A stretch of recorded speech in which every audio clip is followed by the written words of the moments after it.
on the behalf of Rasa International School. I hope you all are doing good and safe at home. Today in this video, we are going to cover chapter number 9 of class 7th, which is soil, a natural resource.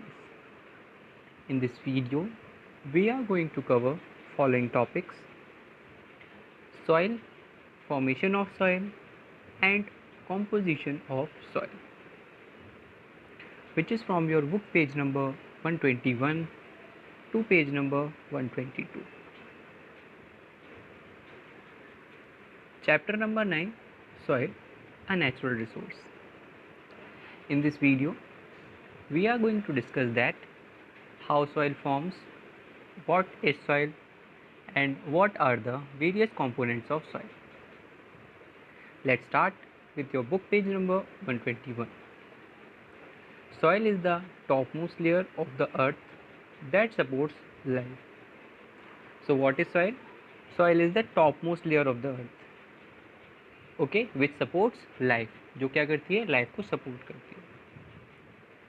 It is a mixture of organic materials, clay and rocky particles. In other language, we can say that soil is made up of organic material, clay and rocky particles. It also contains air and water. ठीक है, soil में क्या और होता है? Soil में air और water भी होते हैं. It forms one of the most important natural resources on the earth.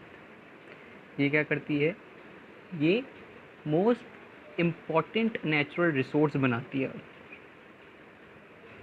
It is important और essential for the food production, fodder cultivation and mining of minerals and fuels.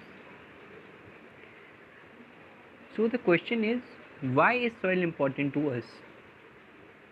So soil is important to us because it is essential for the food production, fodder cultivation, mining of minerals and for the fuels. Alright, so that is why soil is important to us. Now the next question is, how soil form? The formation of soil कैसे होता है? Soil is formed from the rocks by the process of weathering. Soil किससे बनती है?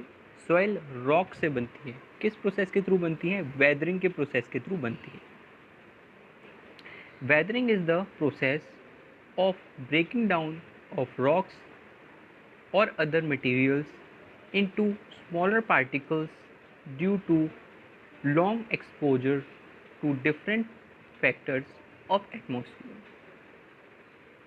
तो weathering की process क्या होती है, ये जानना बहुत इम्पॉर्टेंट है हमारा.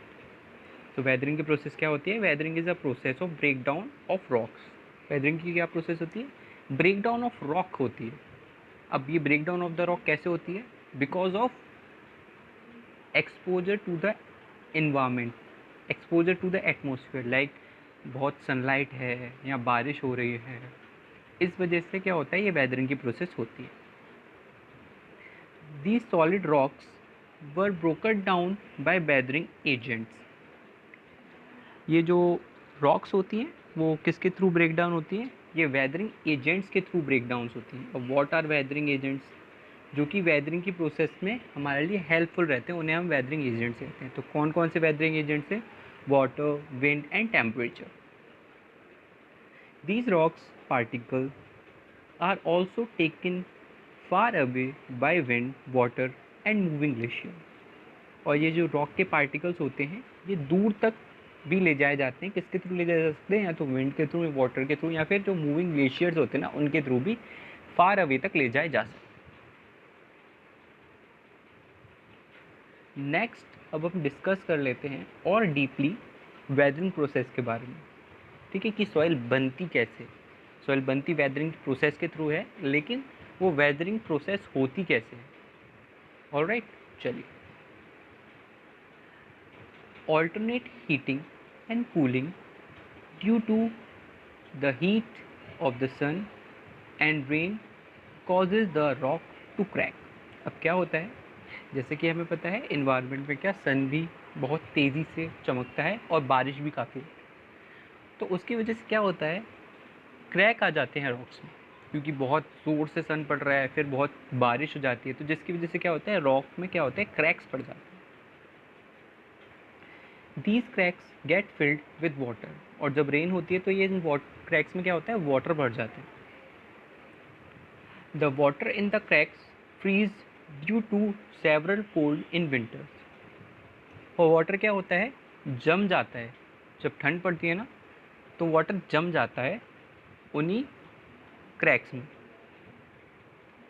As weather expands when frozen, the ice breaks the rock into smaller pieces by shear pressure. फिर क्या करती है, जब रॉक के क्रैक्स में आइस जम जाती है तो आइस जमने के बाद क्या होती है, थोड़ी एक्सपैंड हो जाती है। तो जब वो एक्सपैंड होगी तो रॉक पर प्रेशर डालती है, जिसकी वजह से क्या होती है, रॉक टूट जाती है। और जो प्रेशर आइस डालती है रॉक पर उसे हम कहते हैं शीर pressure. Roots of trees and other plants, as they grow in size, also help to break the rocks. Roots of the tree और अदर प्लांट क्या होते हैं, जब वो ग्रो होते हैं साइज में तो ये भी हेल्प करते हैं रॉक को ब्रेक डाउन करने में। Day and night variation and the action of wind and flowing water aid to the weathering process. Day night के variation and the action of wind and flowing water aid to the weathering process. Alright, ये भी हमें weathering process में help करता है। The weathering is slow and continuous process. Weathering की process क्या है, ये स्लो प्रोसेस है but it is a continuous process, मतलब लगातार होती रहती है ये process.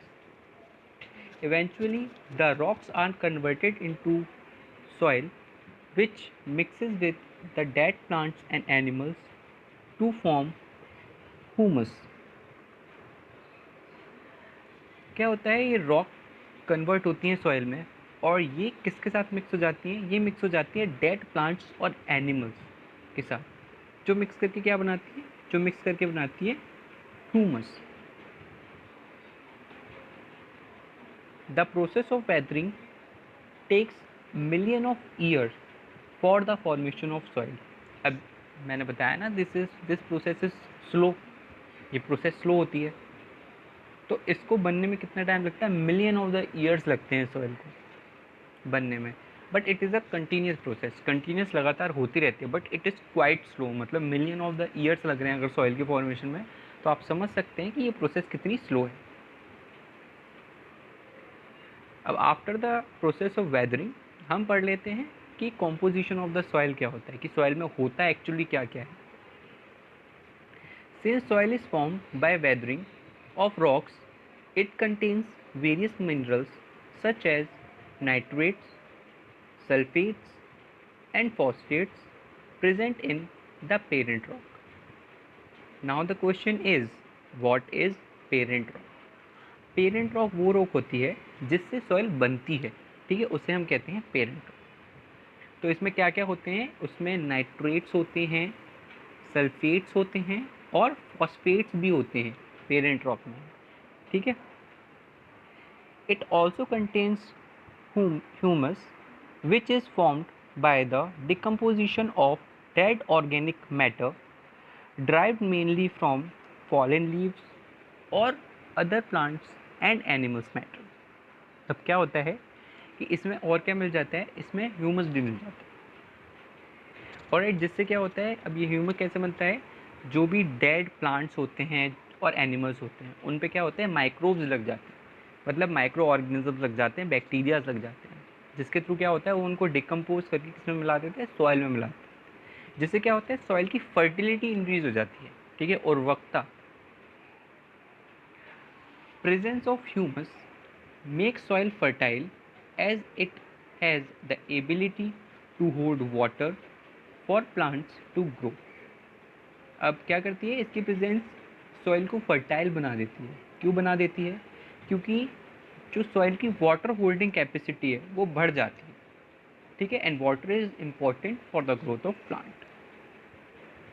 Soil is generally dark brown in colour. Soil कैसी होती है जनरली? डार्क ब्राउन होती है कलर में. Soil also has some microbes, small insects, water and air. Soil में और क्या क्या होता है? सॉइल में कुछ माइक्रोब्स होते हैं, जैसे कि मैंने बताया, माइक्रो ऑर्गेनिज्म, छोटे छोटे ऑर्गेनिजम्स होते हैं, छोटे इंसेक्ट्स होते हैं, वाटर एंड एयर होता है.